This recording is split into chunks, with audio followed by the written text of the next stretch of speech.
En exclusivité pour vous ce soir, 7e art se rend à l'avant-première du film Le nom des gens, en présence de Michel Leclerc et Jacques Dron. Merde, j'ai oublié la coriandre.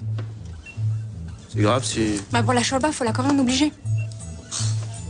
Bon, je vais la chercher. Excuse-moi,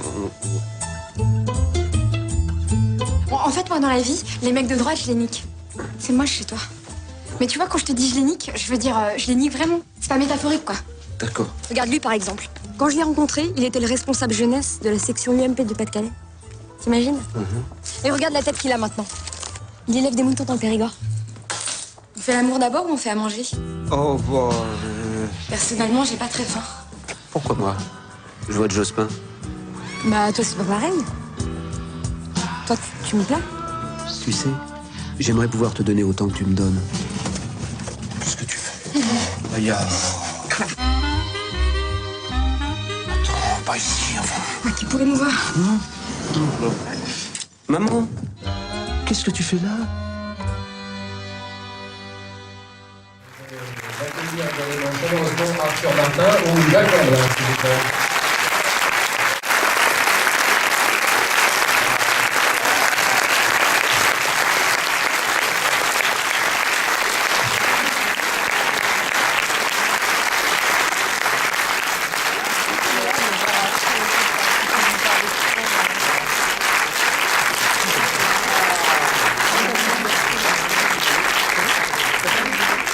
Merci, merci. Merci pour cette chaleur, c'est chaleur. C'est de la chaleur. Ouais, merci. Non, c'est pas... Ça serait trop de chaleur. Alors le principe est très simple, pardon. Je donne le micro tout de suite s'il y a une première réaction, une première question. Encore sous le coup de l'émotion. Rentrez chez vous, réfléchissez, puis reprenez les mains. Non, mais c'est normal. Bon, je vais commencer alors. Tout simplement, Michel, est-ce que vous pourriez nous donner un petit peu la jeunesse de ce film? Parce que c'est tellement riche en même temps que ça doit être quelque chose de... En tout cas, c'est intéressant de savoir d'où ça vient parce que, voilà, comment c'est venu tout ça? Ça vient, c'est un film écrit à 4 mains, ce qui est mieux que 4 pieds. Et ouais, voilà. Avec donc Baya Kasmi qui m'accompagne aussi. Et donc ça vient vraiment d'un énervement commun, enfin pas seulement d'un énervement, mais enfin de préoccupations communes autour de tous ces sujets, autour de l'identité. Et en fait, nous quand je dis, c'est Baya Kasmi et moi, on se sent jamais vraiment, on se reconnaît jamais un peu dans les cases communautaires qu'il peut y avoir par exemple dans les médias, dans les débats télé et tout ça. Il faut toujours appartenir à une identité très précise. Et on s'est dit que nous, notre identité ne nous semblait pas très simple et que j'ai l'impression qu'on est des millions comme ça à ne pas avoir une identité très précise, et évidemment qui commence par le nom. C'est-à-dire que donc ma compagne qui s'appelle Baya comme dans le film, on a gardé le prénom, non pas pour dire que c'était autobiographique, mais parce que elle a un prénom qui fait que quand elle rencontre quelqu'un la première fois, on lui dit tout de suite ah bah oui, t'es d'origine brésilienne. Alors elle est obligée de se justifier, mais c'est souvent 5 fois par jour, en disant bah non, je suis désolé, c'est brésilien, ça fait rêver tout ça, mais c'est pas brésilien, c'est algérien parce que mon père est algérien. Ah bon, on dit ah bon, t'es algérienne? Non, bah non, je suis française, ma mère est française. Et donc il y a des gens dont juste à partir du nom, ils sont obligés toute la journée de raconter l'histoire de leur famille. Alors qu'il y a d'autres gens comme moi, par exemple, mais où le fait d'avoir un nom banal fait qu'on ne demande jamais de quelle origine t'es. Comme Arthur Martin. Comme Arthur Martin. Voilà, moi je raconte voilà, que je suis pas de la famille des supermarchés, c'est tout ce que... Voilà. Et donc je me dis, bah rien. Ça marche plus. Ah. D'où le titre du film, rien qu'avec un nom, déjà, on a des préjugés qui peuvent être positifs ou négatifs sur les gens. Et rien que ça, voilà, on voulait donc raconter l'histoire de deux personnes qui ont, dès le départ, un problème avec leur nom, dans la mesure où ils ont l'impression que ça ne les identifie pas de manière juste. Et voilà, c'était le point. Et j'ai l'impression qu'en fait, il y a beaucoup de gens comme ça. C'est très rare qu'il y ait des gens qui soient super contents de leur nom. J'ai l'impression. Mais voilà, c'était le point de départ. C'est un autre débat, ça? Oui, c'est un autre débat. Question, réaction? Peut-être? Alors pour continuer, Arthur Martin, comment on joue un Arthur Martin du coup? Quelqu'un qui... Enfin, grosso modo... Le mieux possible. Le mieux possible. Si sur le papier, finalement, Arthur Martin n'a pas d'histoire, mais si, enfin, finalement, comment on joue, c'est à la fois en dire, mais pas trop, comment on arrive à se situer par rapport à tout ça?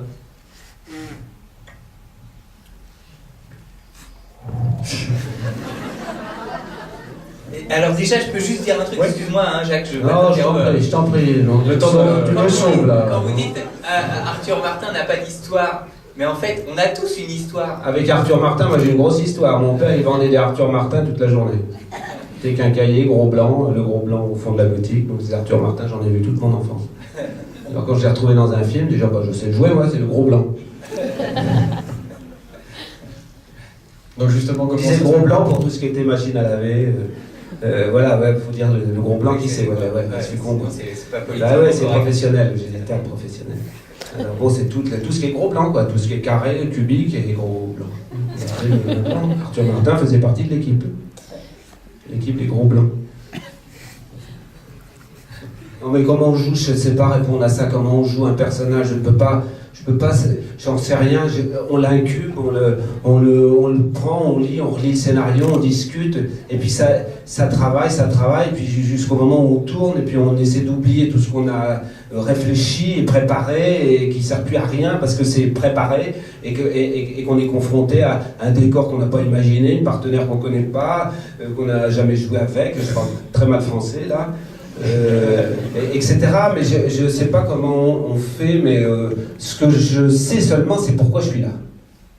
Pourquoi je fais ce film, pourquoi j'ai choisi le film, de faire celui-là. C'est déjà beaucoup, c'est déjà énorme, c'est déjà essentiel.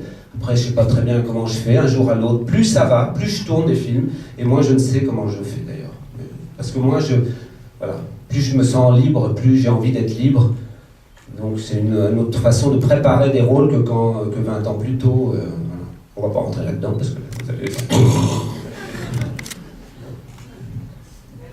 Est-ce que votre présence dans le Nord pendant 3 mois vous a aidé pour l'authenticité?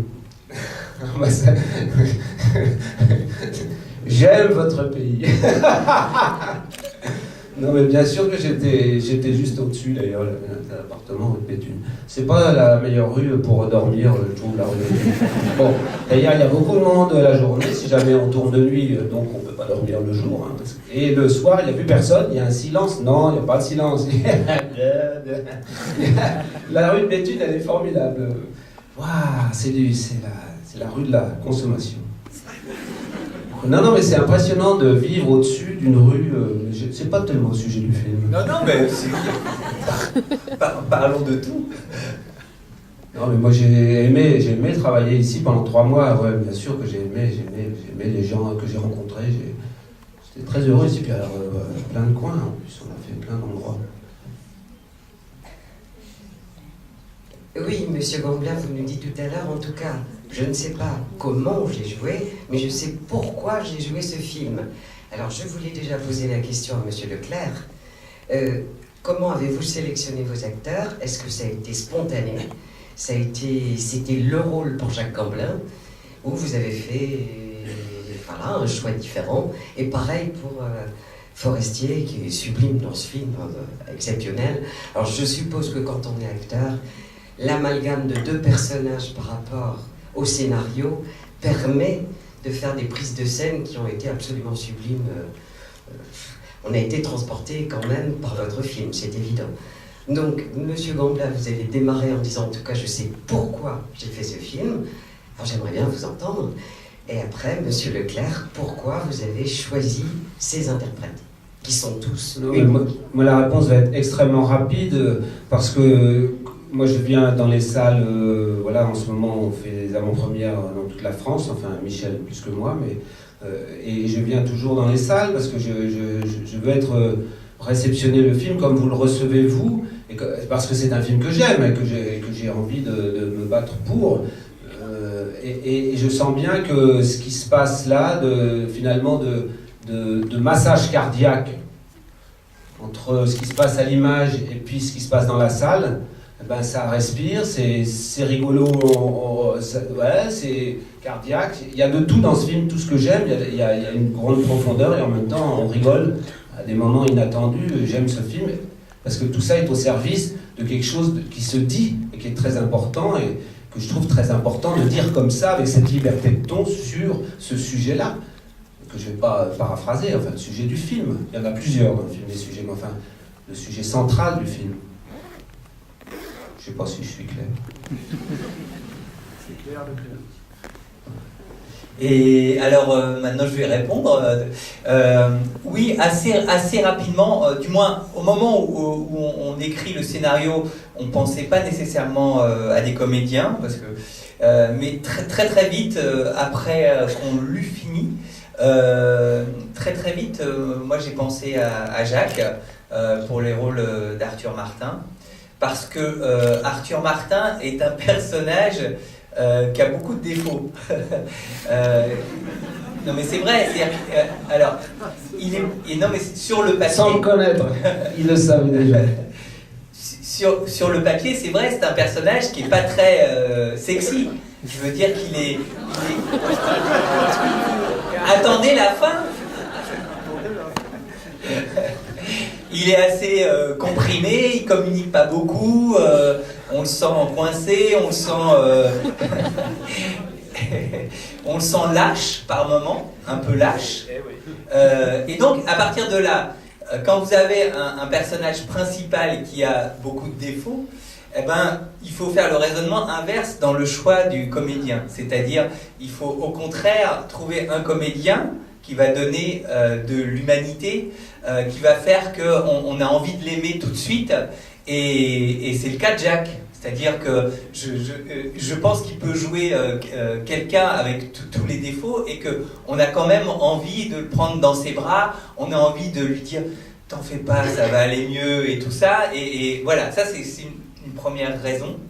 La deuxième, c'est aussi la comédie. C'est-à-dire que moi, je trouve que Jacques, il est extraordinaire en comédie, et particulièrement dans la réaction. C'est-à-dire que dans le film, Sarah, elle est le clown, elle est totalement exubérante, elle est, voilà. Et Jacques, il est plus du point de vue du spectateur, c'est-à-dire qu'il est en gros le gars à peu près normal, et qui est un peu au spectacle devant Sarah. Et donc, je trouve que Jacques, avec une économie de moyens, il est très drôle dans la réaction.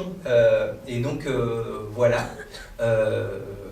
Voilà, et puis je trouve aussi qu'il a dans sa gestuelle, en faisant très peu de choses, un petit haussement de sourcils, et il fait passer beaucoup de choses dans une économie de moyens. Et voilà, pour toutes ces raisons. Voilà, c'est bon. On peut passer à autre chose. Alors sinon, je réponds à la deuxième partie de la question pour le personnage.